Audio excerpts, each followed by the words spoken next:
They're multi-platinum superstars and one of the world's hottest bands. They've inspired millions and annoyed countless more. They began as basement unknowns, then hit the brakes while on top of the world. So the question is, how did three tattooed punks from suburban San Diego go on to become one of the rudest, lewdest, most successful bands in the world today?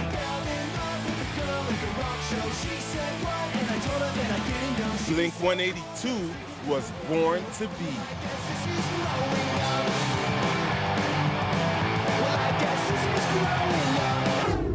My mother always wanted me to be a lawyer. A doctor. An architect like my father. My dad insisted on medical school. I was always expected to be a part of the family business. A bank manager. But I was born to be.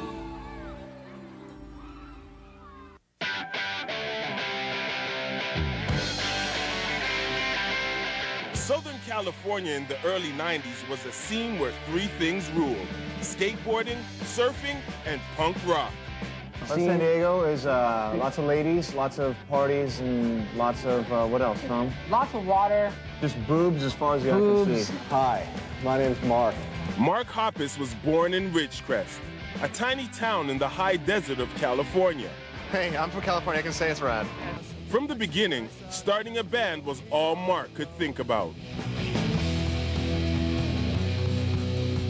When he was just 15, his father gave him his first bass guitar and amp in return for helping to paint their house. My dad is a very loving father. He's a cool guy. He started a punk band called Of All Things. My parents kind of just bite their upper lip and bear it. But in a town populated mostly by naval engineers, they never got beyond playing parties and bonfires.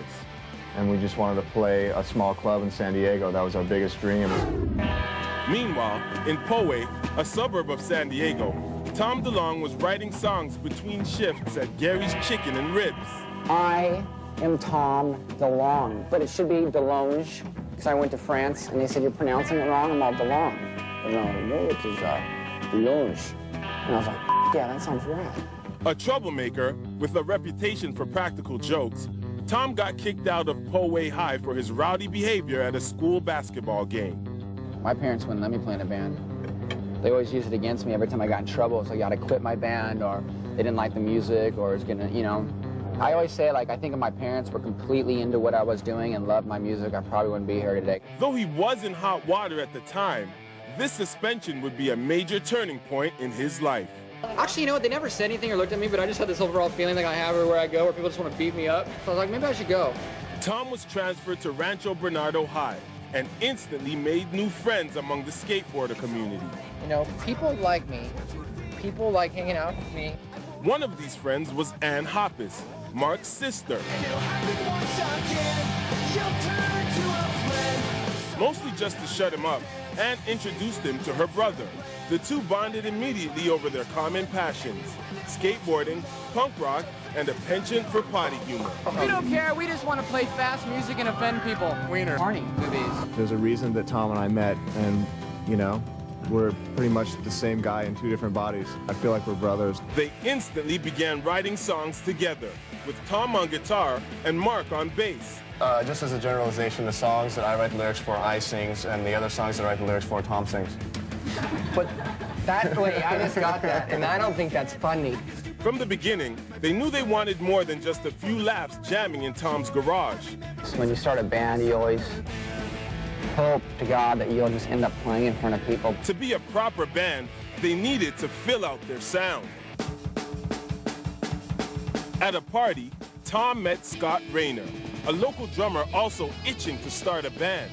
The three began jamming in Scott's sound-insulated bedroom and were soon practicing every day. You start out as this punk rock band, and, you know, you don't care about anything, and you just have fun. You sleep on people's floors, and you break things, and just entertain each other. They went through a series of band names reflecting their irreverent sense of humor. For a long time, we were calling ourselves Matchbox 20, but I guess somebody else already has that name. We were going through names like Duct Tape and Figure Eight. Then we called our band Live for a while. but there's a band called Live, so we had to change our name. So we started with Blink. It stands for Boys Lusting Incredibly Nude Kids.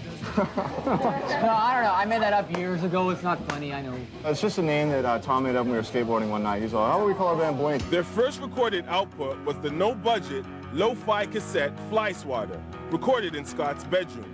It was enough for them to land opening gigs in San Diego's all-ages scene. We were this stupid and lame before we started a band. And then we started a band, and then we decided to take our stupid, lame antics across the world. We want to make people happy. We want to make people horny. There's a kid in my class that got a boner at PE in high school. He was wearing sweatpants. It was really embarrassing, so this song goes out to him. With their silly name and stage banter that usually fixated on bodily functions, Blink would have seemed merely a joke if they weren't so serious about their music.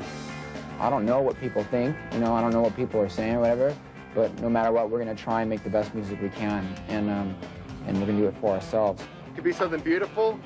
It could be something that you never hope happens again.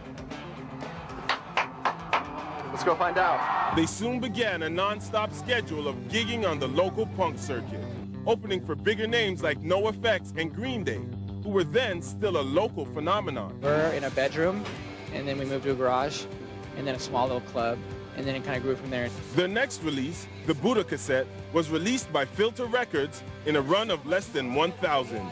We just wanted to try and put out an album that somebody would actually buy in a store. You know, that was like the ultimate, possibly, to get signed to an indie label and actually put out an album. Record companies took notice, and in 1995, they signed with Cargo Records. They immediately made the trek to Los Angeles for the recording of their first actual album. When we come back, exit Blink, enter blink-182. Out of the bedroom, into the arenas. And so long, Scott, welcome Travis. When Born to Be continues.